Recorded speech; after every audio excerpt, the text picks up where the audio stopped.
If you are in Harris County in Texas, Houston, we have a problem, and you're going to want to watch this video until the end. If you follow this page, we save dogs off youth lists at Harris County Shelter in Houston, Texas. And we've been making so much positive change for these dogs. Today even, everyone went live and they saved the last two dogs, Birdie and Bacon. And then we got news on Friday that the shelter is going backwards. They got more funding, you guys. And they're not using it for vet techs. They're not using it for medical for these dogs. They're not using it for more kennel space. They're not using it for more employees to help. They are using it for animal control officers to go sweep the streets and youth dogs. That is not what taxpayers want their money going towards.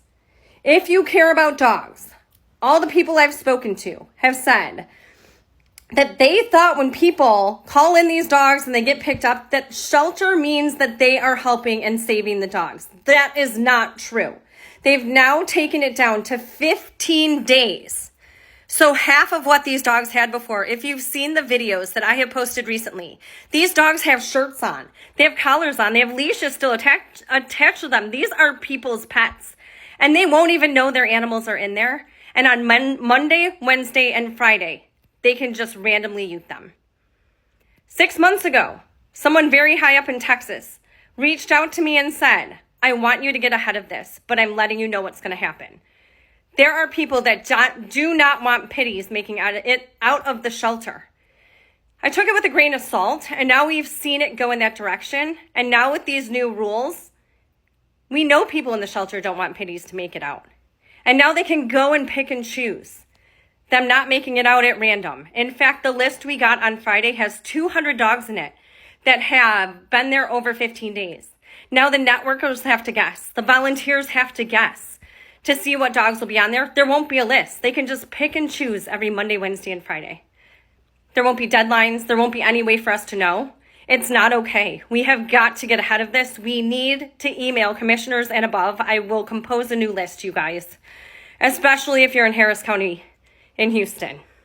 Again, no lists or anything mean people's pets that are missing will end up in this shelter and be given only 2 weeks. And if they don't find them in time, they will just youth them. Besides writing commissioners and above, we will be doing lives. We will be showing the dogs, the volunteers that work so hard as boots on the ground in the shelter that have gotten videos of these dogs and are scrambling for notes. There's no way of knowing with 200 dogs plus. The youthing starts on the 11th, guys. We have a week to get these dogs in front of as many eyes as possible and try to get foot traffic into that shelter until we can get positive change again. I never thought it would go this backwards, guys, and it's not okay. Sweeping the streets of strays is not going to solve your problem. You need to hold your citizens accountable that are overbreeding, not spaying and neutering. That will solve the problem. Sweeping the strays and youthing them will not. We need different change because this is not the solution, Houston.